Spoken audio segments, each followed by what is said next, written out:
Hello, chess fans! This is Rick from Chess to Progress. To progress at chess, you will need to study tactics, study endgames, study the classics from the past and the present, and analyze your own games. This is number 5 in the series Learn from the Classics, and I'll show you a game of the great Aron Nimzowitsch, who was born in 1886, died in 1935. He was born in Russia, lived in Latvia, and the last years of his life he spent in Denmark. Between 1927 and 1931 he was generally regarded as the third best player in the world behind Aljochin and Capablanca, and he's best known for his work My System. He was a great chess theoretician. I also found a nice quote from Nimzowitsch colleague Tartakower, who said about him, "He pretends to be crazy in order to drive us all crazy." He was a colorful character. Let's look at a game that Nimzowitsch played against Karl Gilk in the Semmering tournament of 1926. Gilk was white and Nimzowitsch was black. d4 from Gilk.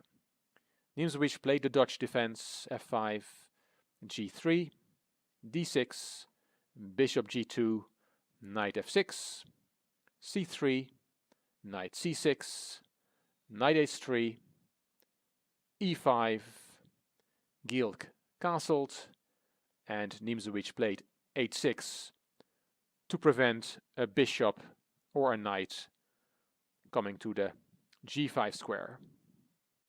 Gilk played f3. He is preparing the e2, e4 push to free his position. d5 from Nimzowitsch. He wants to make room for his bishop on f8. He also could have developed that bishop by playing g6 and then bishop g7, but he chose d5. King h1 was now played from Gilk, going out of that diagonal, a prophylactic move. The move e4 was suggested by Aljochin, who was also at the tournament, and it leads to enormous complications. After king h1, Nimzowitsch played bishop d6 as planned. Gilk took on e5.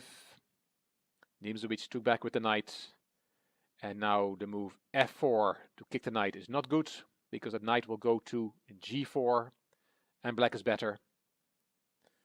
So white played knight d2, developing his knight.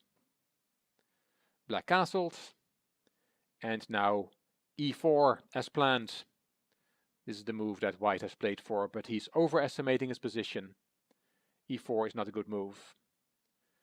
Nimzowitsch took, Gilk took back, and knight eg4. Black is better. For starters, he's threatening a fork on e3.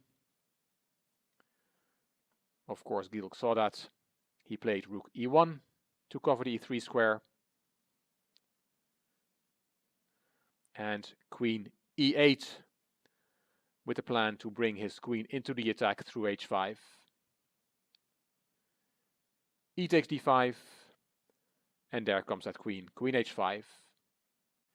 Gilk played the knight to f1, bringing a defender closer to his king, and bishop c5 from Nimzowitsch with a threat. I will show you the threat. Let's make a very silly move for white. Let's play a2, a3 just to show you the threat that is now on the board. Then black can play queen takes h3, a very spectacular queen sacrifice. Because if you take that queen, there is knight f2 check with a juicy fork on king and queen.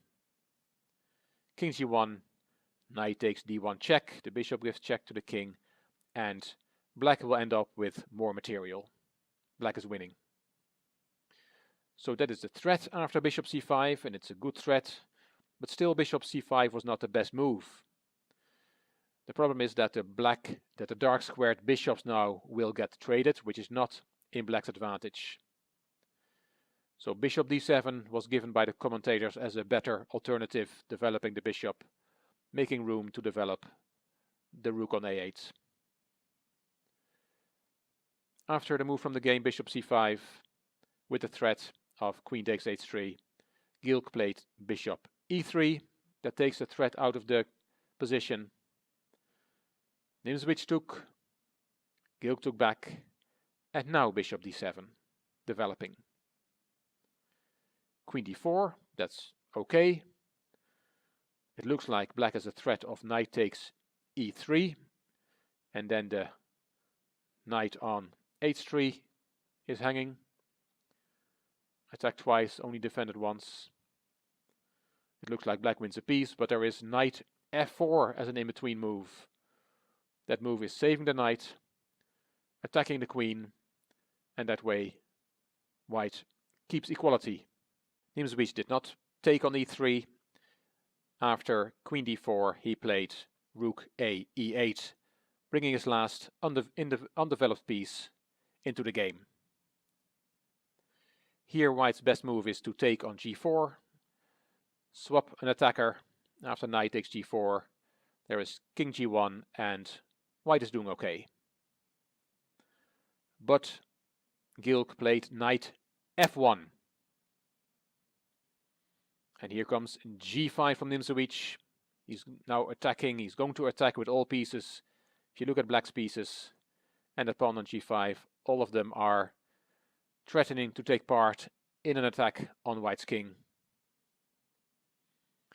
And here white blunders. As I often say, attacking is easier than defending.